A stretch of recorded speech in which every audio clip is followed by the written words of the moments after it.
Well, good evening and welcome to Down the Road. Joel Heitkamp out on vacation. I'm Tyler Axness. I'll be taking you to your evening Beck programming lineup. Got a lot of things to cover today. We got a couple of great guests to break some of the daily activities down for you both right here in North Dakota. And yeah, we're going to have to talk yet again about the crisis unfolding in Ukraine. What does that mean for democracy? We've got a professor in Minnesota to be breaking all that down. We're going to tell you about his book about how a democracy on fire.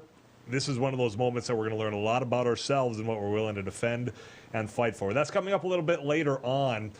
I want to start here, though. Yes, it's North Dakota, but it's also in relation to our investments. Legacy Fund, you know what? You approved it. You created it. Billions of dollars into a fund used from our tax dollars. Investments across the world, including the Russian government. That was exposed last Friday. And since then, there's been talk saying, we want our money back. I'm one of those individuals. I want my money back. I don't want to be invested in missiles that are being dropped on innocent civilians in Ukraine. Earlier today, there was a private meeting, executive session. We haven't really gotten the outcome of that. We're going to get more details as the week unfolds of doing just that, getting our dollars out of Russia's government right back into North Dakota and other investments. Here to help understand that and, quite frankly, what's going on in the world of politics right here in North Dakota is the House Minority Leader, Joshua Boschee, right here in Fargo. Josh, appreciate you taking time. Let's begin with the investments. You've got billions of dollars in a legacy fund that was created, again, by voters. And for whatever reason, instead of investing a lot in North Dakota, we're sending it to places like Russia. And here we are now with our hand in the cookie jar. We're caught, and we're trying to pull it back. Do you think we're going to be able to get it back? Yeah, thanks to all your listeners and viewers who have called on the governor and the State Investment Board to call back, because they've certainly heard the cry. I don't think there is a North Dakotan that thinks we should keep that money over there, and much less Russia, but other places like China and other places that have human rights violations. But yes, the State Investment Board met this morning. They're in the process of doing what they can to try to get that back. Fortunately, the fund managers and the other entities, whether it's the federal government and other entities, have already started to scale some of that back. So from Monday alone to today, $5.9 million of risk has been reduced. What's taken so long? I guess is the way I'm just going to ask directly, because this was brought up Friday. The governor then, did it take the calls? I mean, is that what had to push Governor Burgum to actually do this? Now, because here we are Thursday, and now they're finally meeting. Or, I mean, were barriers created? You're in the legislature, and I know how they micromanage so much. I mean, what delayed this from happening until Thursday? Good question, Tyler, because that's exactly it, that there was policy passed in the 2021 legislature, all voted by Republicans. The only people who opposed it were the Democrats, which said that the State Investment Board cannot make decisions based on social policy. The intention was to target renewable energy. So there was people in the legislature who thought if we invest in renewable energy or choose funds because of renewable energy, it's going to somehow hurt other forms of energy, which isn't the case. But because of that wide breadth policy, the State Investment Board wasn't able to call itself back in right away to make these decisions. They had to figure out how to maneuver this, how to do it within what policy they have. And thankfully, the Legacy Fund Advisory Board, which is made up of legislators, is now trying to figure out maybe how can we get that back into North Dakota through the Legacy Innovation Infrastructure Fund. There's a lot of people probably watching right now, listening to us on radio as well, that they ask, why don't we invest more in North Dakota? A meatpacking plant always comes up, a refinery that's right here. I mean, when you have lawmakers on the investment board, and yet here we are investing in areas like Russia, China, and not as much here, what's the reasoning given to you on that? Well, first and foremost, we want to make sure there's a strong return on those investments. So, what the State Investment Board does with the support of Legacy Fund Advisory Board, the Teachers Retirement Fund, the Public Employees Retirement Fund, all these entities that are being invested, they want a certain return on investment. Right. So they go out and they shop these money managers, and those money managers then have to go out and find funds that meet those returns. And that's how we get into the game of supporting Russia or China or some of these other countries, is because they're investing in funds that have those type of bonds in them. So the question about why not North Dakota, well, part of it is we want to make sure that we get the same or similar return on investment. And that's a big discussion we had this last session. Was we said, as a legislature, we're doing well with the investment of the Legacy Fund. but we're investing in North Dakota. Maybe we don't need as high of a return in terms of interest because we know that there's return to our communities, whether it's job development, roads, bridges, water, education, things like that. So how do we account for that to invest in North Dakota? Yeah, and that's where I think, and I can't speak for everyone watching, but I think there's probably a good portion out there. When you went and voted for this, you expected, all right, this is that rainy day fund for some, but this is also that opportunity to invest in our legacy right here, not necessarily just putting it into the stock market type exchange to get a return dollars wise, but to have that return in human capital and people moving here, value added agriculture. I mean, those things can still be done. I don't think you're going to have too much pushback from people in North Dakota. No, I mean, especially when you look at the successes of every other time we've invested in ourselves, whether it's the Bank of North Dakota, the grain mill, you know, when we bet on North Dakota wins, and we should do that a little bit more. The Legacy Fund is funded by oil taxes. Price per barrel is catching a lot of people's attention. It was touching 113. Now I know that we're on WTI, so it's a little bit different there. If you want to explain that, by all means, go ahead.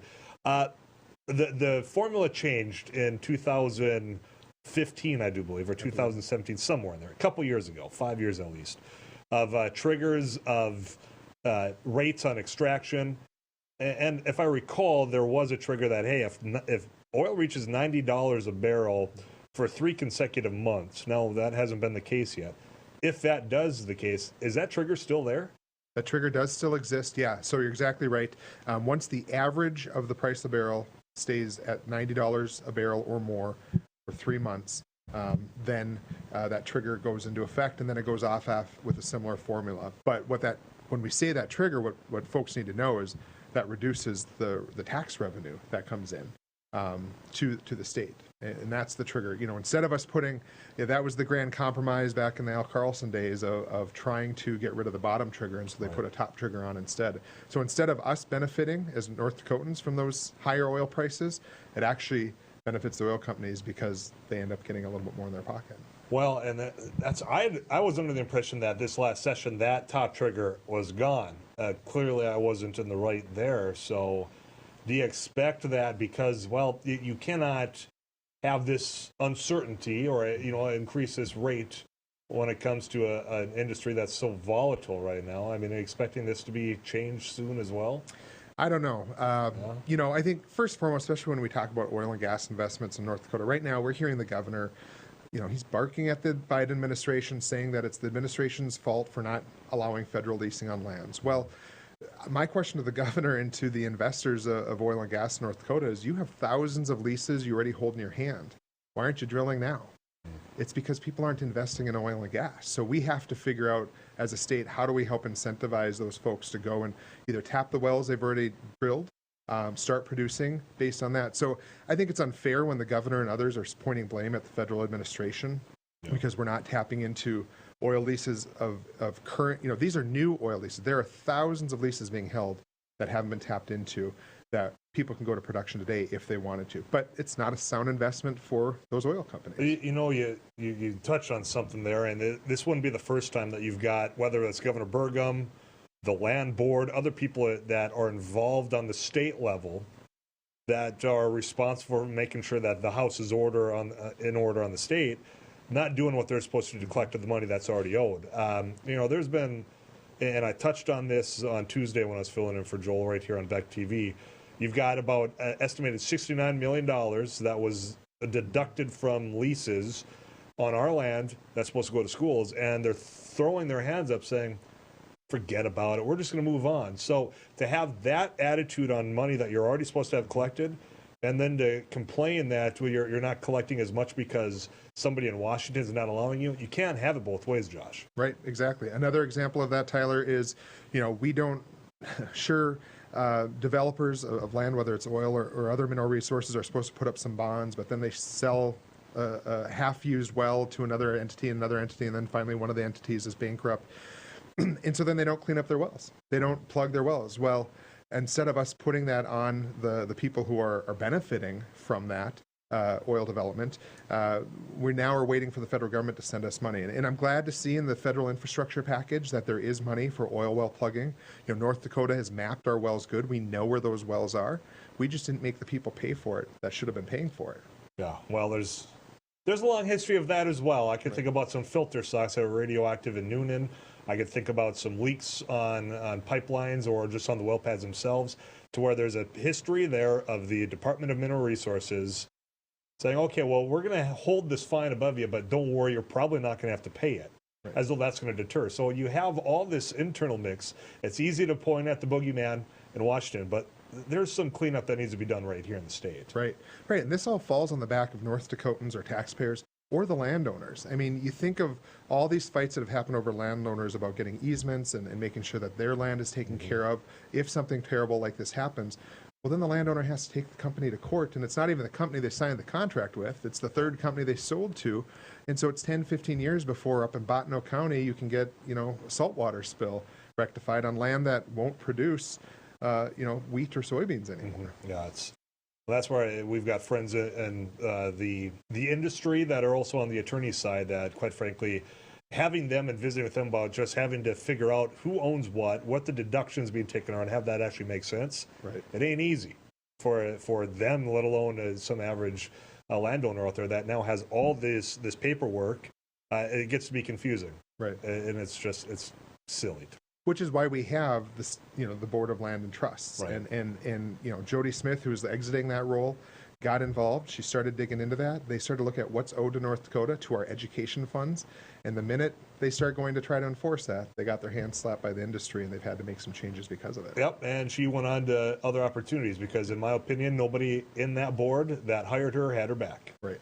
There's been a lot of people showing up for these meetings, and they've been drawn out. Outcomes are now what a lot of people have expected. I think there is, it's no secret the infighting, at least on the Republican side. You're on the Democratic side. The fighting is spilled into the public sphere, but those meetings have gotten hot by the sounds of it. What have you been hearing? Well, yeah, exactly that. A lot of people are showing up to these meetings. There are challenges to the incumbent Republicans, to my colleagues that are seeking re-election. And, I think my incumbent Republican colleagues are just so used to showing up and getting on the ballot and winning, they don't know how to organize. So they're mad when 50 new people show up to vote for someone else who's considered an outsider or new to Republican politics and get outdone. And, I look at them and I said, you don't have 50 people you can call. You don't have supporters who have supported you every election that you could ask to come to a meeting for a couple hours. And, they're just not used to organizing and for lack of a better word, that laziness is impacting them, and their endorsements are threatened. Spoiled. That's what I'll say. You've been spoiled as lawmakers if you're on the Republican side, because you just had to put your name on the ballot, and guess what? You've been winning, and you haven't had to work very hard at it for a lot of those moments, except for now. And that challenge has come more from their right flank than it has been from the Democratic Party. That's not a cheap shot, just reality of it all. Some of those long-serving, I think of Bob Earbley down in south central, close enough south central North Dakota. I've been hearing about Dave Elke up in Devil's Lake, Jessica Unruh. There's some people that have been serving. And of course, notice I named a bunch of senators. That's where my background's in. That are not getting the nominations from their district conventions. Which one surprises you the most? Well, I guess all of them. When you can't get a better legislator than Dave Elke, and he's on the other party in the other chamber to me, but he's someone everyone can work with. Great guy. He's just an all-around great guy. Bob Earbley too. Jessica Unruh, Unruh Bell, same. But the sad part is, I think this last session, many of them shifted hard right in some of their votes towards the second half of the session because they were afraid of this right flank that was coming in. And it doesn't matter how they voted in the end, they still are called mainstream or establishment, and they're not standing up for their votes or for the right policy for North Dakota. And so they're still getting taken out, or at least lose the endorsement at their conventions. We'll see how many go on to the primary and whatnot. And that's a sad state of affairs for North Dakota, because if we start electing a ton of people who are just ideologues who are only voting on red herrings and these problems that are created on social media instead of the real issues facing North Dakota, which, Senator Elke, Senator Earbley, and even most of the time Senator Unruh Bell have stood up for the right things for their communities for North Dakota. Yeah, whatever you saw on one of those right-wing cable networks is basically what you're seeing introduced in Bismarck. It's noticeable. And if you're saying that's not the case, you haven't been paying enough attention.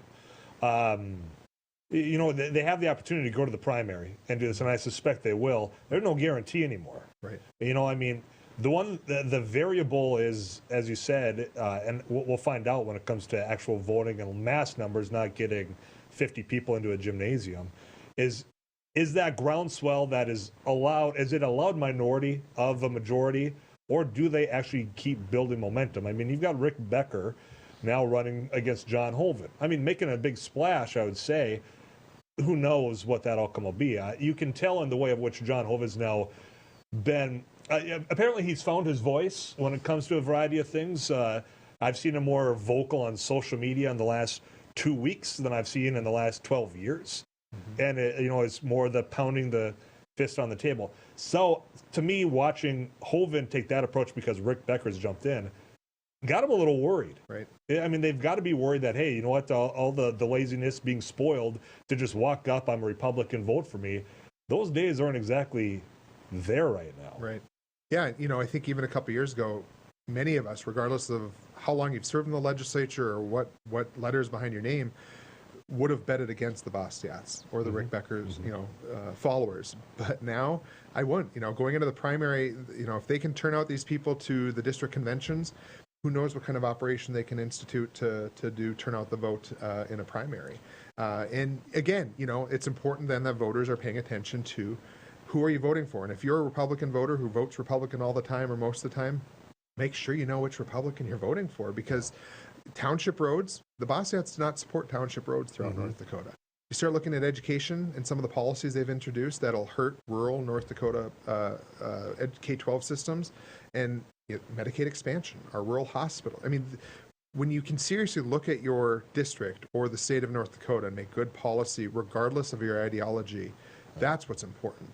But that's not what we're going to get in many of these folks. No. And if I hear out of the Valley City area how Dwight Kiefert, of all people, isn't conservative enough, boy, that leaves you a little worried. I mean, Dwight and I we didn't sponsor a lot of the same bills. I'm sure you weren't on a lot of the same bills either, but that's where the mindset is for some of those individuals out there. Now, there's another variable here, and it played out not the way he thought it would this last battle of House appropriations with Jeff Delzer, but you got Governor Burgum, he's got a political action committee.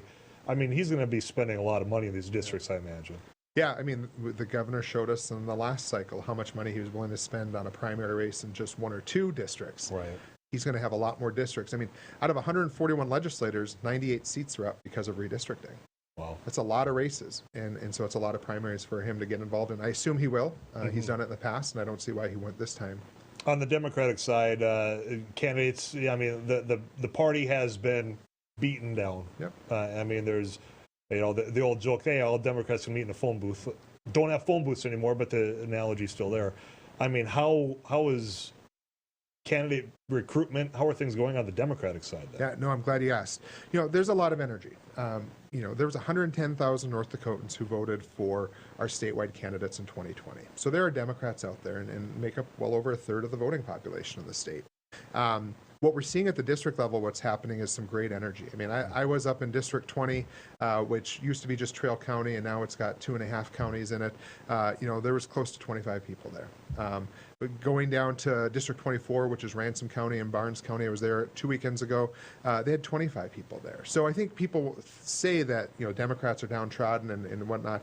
No, people are willing to stand up, especially when we see the scary type of policies that many of these Bosteiats will be introducing. So it's tough to field some candidates in many of these districts. We had great candidates the last couple cycles, so there will certainly be races where we won't have candidates, but there's organizing happening at the district level. Well, that's good to hear. Both the energy that's on the Democratic side, but also people turning out on the Republican side. They don't have to vote the same way I typically would, but people involved, I think it's a good thing. In fact, we're going to get into that with my next guest about just democracy in general. I think as we're watching global events unfold, I mean, there's a real risk there, and we've been teetering on the edge with some of the members that are showing up, I think, on the other side, coming out, trying to be a part of this. It's an interesting time, and I think that's going to go into those local races as well. Yeah. What I missed before I let you go, I've got about a minute to hear the last words from you. Well, I think people are just excited that we're seeing the interim committee start meeting a little bit more. Rubber's hitting the road after a long last year with redistricting and special session and all that. So we're just getting our feet wet again and looking forward to see what we can produce for next session. Very good. Appreciate your time, Josh, as always. You take care, man. Thanks, Heather.